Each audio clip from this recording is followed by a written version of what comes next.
Hello everyone, this is a bit of an unusual video because normally when I talk about paintings and some of my artworks I like to talk about ones that have been finished and not abandoned. Not to say this one was abandoned, but unfortunately it was lost in transmission when it came to last year.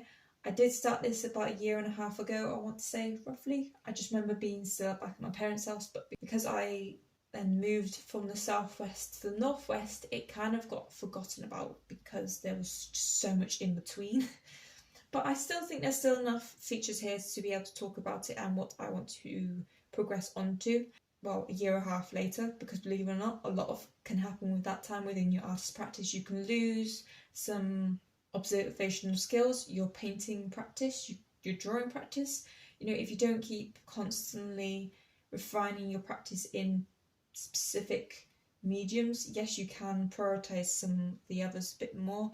Oil painting, I find that deteriorates a lot quicker than, let's say, the printmaking or the drawing, just because I think it's just more observational. It's not as monochrome as printmaking as drawing can be. This is a lot. You can be monochrome in oil painting, but in this case, with my paintings, there is a lot of colour and a lot of contrast. Well, they demonstrate a lot of the colour well. That aside, I just want to have a little quick chat about what I'm meant to be doing and how I'm going to try and get there eventually. So this painting is based on a visit to Mexico.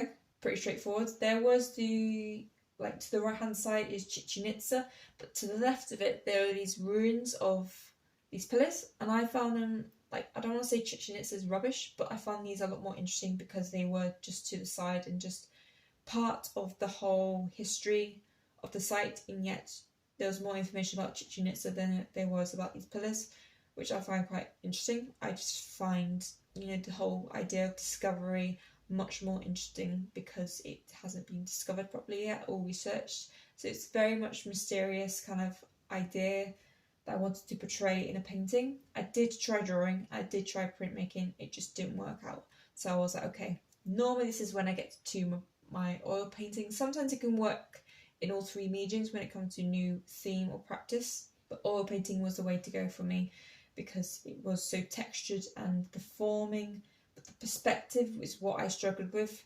As you can tell, these pillars aren't straight, because they're actually not straight in real life, and hard to then not only get the perspective right but also get the colour contrast right as well. As you can see, I've had to exaggerate a lot of the colour contrast when they're actually very white and plain. But for me, when it comes to the contrasting of colours when they're very, very similar, I have to put the extremes on and then water them down rather than keep going with watering down, because before you know it, you've got literally the same colour all the way across your palette, and you waste materials, and that's pretty much how it goes.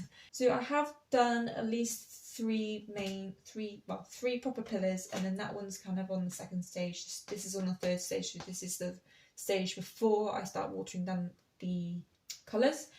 The background hasn't been done. I like to do it section by section because, believe it or not, I get bored of doing the same old, okay, stone, let's paint that in, blah, blah, blah, blah. When I do eventually move on to another pillar, you can see that I've just kind of started jib-jabbing around. Parts of it I haven't even covered up the last painting that was on here. That's how kind of dotty around I am. I know sometimes with artists that they like to start at the main background and then move forward, but for me, when it comes to something this extreme, because it's so similar, I like to jump around and just experiment a bit more. Well, not necessarily just experiment, but to be able to free up my idea of not using the same old technique in the same place and using the same object, like I said, because I get bored. We can identify that these three shapes these three stone pillars are in the same genre of system 3 or step 3. This one's much more step 2 because it is just 2D. To start to pick up from where I left off, I will probably just go straight onto the background because the background is pretty simple. It's pretty much white. Luckily for me, there's a lot of texture on the background already, so I'm using that to my advantage. So I'm just going to put titanium white on. I do leave a very thin line of where it's two very similar colours but not the same object. so that I know where the horizon line is, because I have marked these lines out perfectly as much as I can, and I don't want to disrupt that, all my time and hard work. Some of the pillars do have lines already marked, so these are the bits for the bit of pyramid that's going up. So this isn't part of the main stone statue, which is going to be a problem when it comes to colour alteration and differentiation. After doing the main background, I will just have to start piecing together and lining up these parts so I can get properly into it and to fully explore the image that I have taken from it. I have taken the ideas from the original photograph on Instagram and also as a physical form as well. We actually printed out quite a few of the photographs just for memories on a memory board. Nothing too cliche or anything. First background, then put the marks in to get the perspective right, because I don't want to mess that up, and then move on to painting and carrying on. Because I know these three are done, once I've done the rest of it, that's when I begin to go, okay, what do I actually think looks and doesn't look right? Because once the whole thing is pretty much down to base 2 or base 3, that's when you begin to go, okay, that doesn't look quite right. I'm going to change that. I'm going to change that colour. I'm going to slightly alter the colour from the picture, because the picture isn't going to be necessarily 100% true to life, because it's not. Your eye is more true to life than you think. Until I get to that stage, I can't really say much more, because a lot can happen between that, and a lot of time will happen, because the amount of time I put into this was probably about 30 hours, and most of that was preparation of either laying on top of the old painting, getting the lines in, getting the colours right to a certain point, and then obviously letting it to dry, because it does take a week to dry with oil painting. So I do like to layer up, and that's why going from section to section does help with the drying process, because if I'm focusing on this and that bit's wet, I can focus on something else. I can go into the main background, etc, etc. Because if, let's say, these 3 pillars were wet and I wanted to do the background, they would merge, because I would end up not leaving a line, or, you know, going across by accident, making marks. And also because if the whole thing is dry and you're only working on a small section at a time, it means if you do make a mistake, you can just wipe it off. Pretty simple. It does sound really simple when you explain it, but it does sound complicated at the same time, because it's a lot of bits and pieces you have to do before you actually get it done. A lot of preparation, not so much practical. You just got to get started.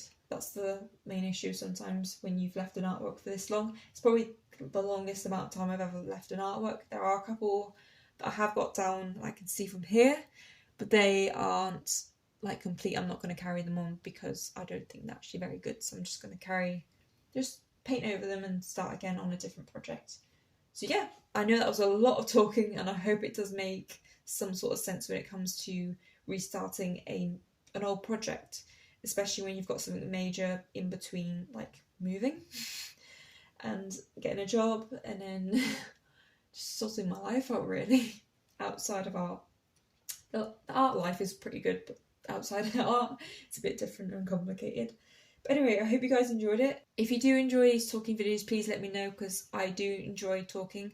Please give this video a like if you liked it. Please comment down below any questions you have about my art practice, about this painting, about anything that I've mentioned or anything I have mentioned in my previous videos. If you have watched them, thank you very much.